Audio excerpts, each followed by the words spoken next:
All right, welcome back. We continue to follow developing coverage tonight, and that is another indictment for former President Donald Trump. Joining me now to break it down, Professor Stephen Caliendo, Dean of College and Arts and Sciences at North Central College in Naperville. I want to get right into this, Professor. Of the three conspiracy charges, one to defraud the country, the second to obstruct an official government proceeding, and the third to deprive people of their civil rights, is there any one charge that seems the most problematic for Trump in your mind?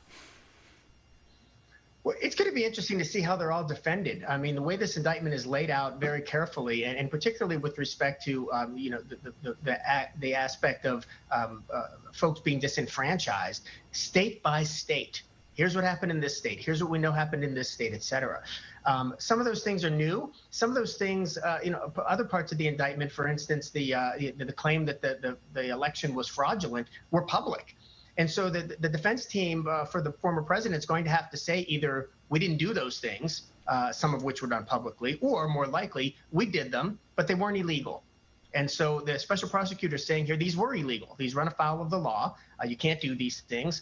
And in fact, they were conspiratorial. And so the defense is going to be, it's going to be interesting to see how they decide to defend this, because to date, all it's been has been name calling and saying that it's election interference, not substantive refuting of any facts. Okay, so that said, given the scope of the charges, given that there are allegedly a half a dozen co-conspirators, what sort of timeline are you anticipating for trial?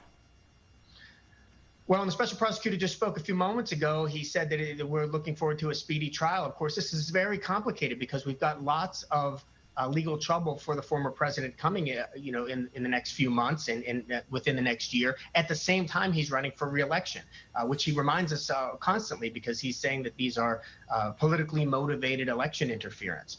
And so, I mean, I don't know. Typically, there isn't coordination prior to the indictments coming down about the timing of those. But now that the indictments are there, there can be some coordination among these entities. First of all, the different parts of the federal investigation, which are, under the special prosecutor, that won't be hard. But then if we have an indictment in Georgia, which seems to be forthcoming any day now, and then, of course, we have the situation still in New York and in Florida, those all can be discussed, because as a defendant, he has the right to assemble a legal team and to have to defend himself. And so he has to have time to do that. You mentioned the pending charges in Fulton County, Georgia. Is it fair, Professor, to compare the gravity of the charges, whether it's Manhattan, whether it's Florida, whether it's Georgia, or what we've learned today?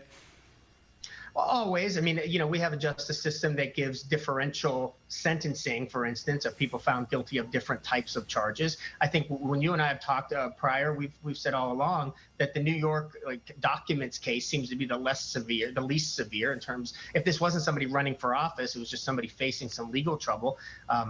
You never want to have an indictment against you, especially in an important case, in a high-profile case.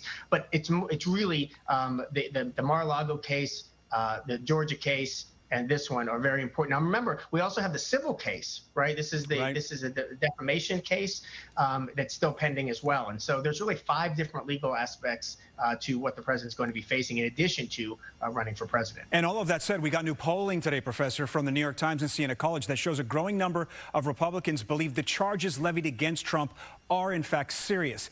Given there's so much dramatic video of the Capitol riot, do you think that this case might sway public opinion? It will not sway. I think there's a core group of people, and we've spoken about this, maybe 37% of the public. Nothing will sway them. Absolutely nothing will sway them. And the president's known this since 2015, when he made his famous comment about shooting somebody in the streets of New York and not losing supporters. What about the middle ground, folks? Because there's also people that no matter what he does, no matter how much exoneration there may be offered, they're still going to believe that he did something wrong. And so there's that group too. But there's a lot of people in swing states who are going to have to make up their mind. They're going to have to make up their mind during a primary if they're voting Republican, and certainly, assuming he gets the nomination, which he looks on track to do, they're going to have to make up their mind next November. Professor Stephen Caliendo, always a pleasure, sir. Thank you for your time. Our coverage of this third indictment of former President Trump will continue. I'll have local reaction right here on Fox 32 News tonight at 9. Corey?